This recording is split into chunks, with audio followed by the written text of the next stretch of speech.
Bonjour à tous et bienvenue sur Buzz TV, la chaîne de l'actu.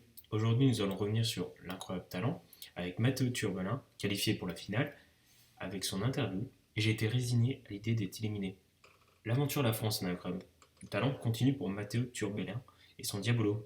Le jeune homme de 19 ans qui a raté deux figures n'y croyait pourtant plus après sa prestation. Ces deux petites chutes m'ont fait rentrer en compte dans notre délibération. Ces paroles d'Eric Antoine juste après le passage de Matteo n'annonçaient rien de bon pour le jeune diaboliste de 19 ans. Malgré un numéro somptueux qui lui a valu une ovation de la part des spectateurs de la France en incroyable talent, l'artiste a commis deux erreurs en laissant tomber son précieux Diabolo. Déçu, le regard de Matteo en disait long à la fin de la prestation. Un visage qui a diamétralement changé au moment où Maria Jam lui a annoncé qu'il faisait partie des finalistes. Consécration à laquelle il n'y croyait déjà plus. J'étais résigné à l'idée de ne pas voir la finale. Que ressentez-vous au moment où vous ratez vos figures?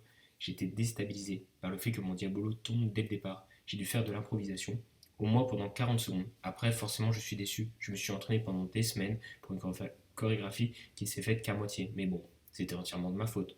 Quand Eric Antoine dit ces deux petites choses vont rentrer en compte dans notre choix, quand pensez-vous que ce sera difficile d'être en finale? Je pense que c'était terminé pour moi et que ça avait été mon dernier numéro. J'ai pris du recul sur ma prestation environ une heure et demie après mon passage. J'étais content d'avoir fait une belle aventure. J'étais résigné à l'idée de ne pas voir la finale. Finalement, Marianne James vous annonce qu'elle a été qualifiée. Quel sentiment vous anime à ce moment-là? J'étais choqué. J'ai ni sauté de joie ni crié.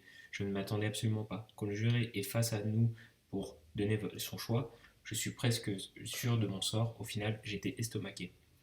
Je ne savais pas à quoi ressemblait Inès Reg. La juge invitée dit que vous aviez pu échanger en coulisses.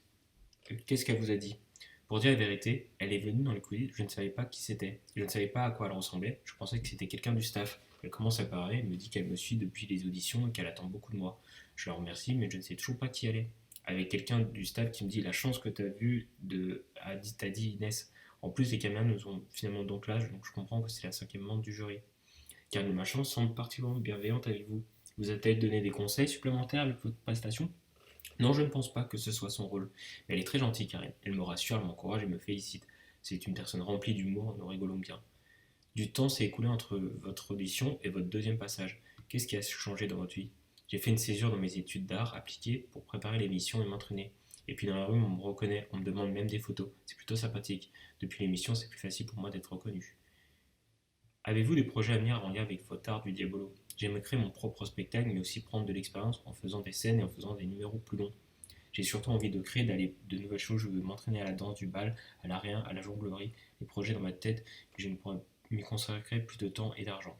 Justement, que feriez-vous avec l'argent gagné si vous êtes vainqueur? J'irai voyager avec mes amis. Je mettrai de l'argent de côté pour créer un spectacle. Ça pourrait tout être utile pour louer les salles et du matériel. Je sais que ça coûte beaucoup d'argent de monter sur spectacle. Si je ne le gagne pas, je devrais retourner mécène ou sponsor. Merci à tous d'avoir regardé la vidéo. N'hésitez pas à liker et à vous abonner.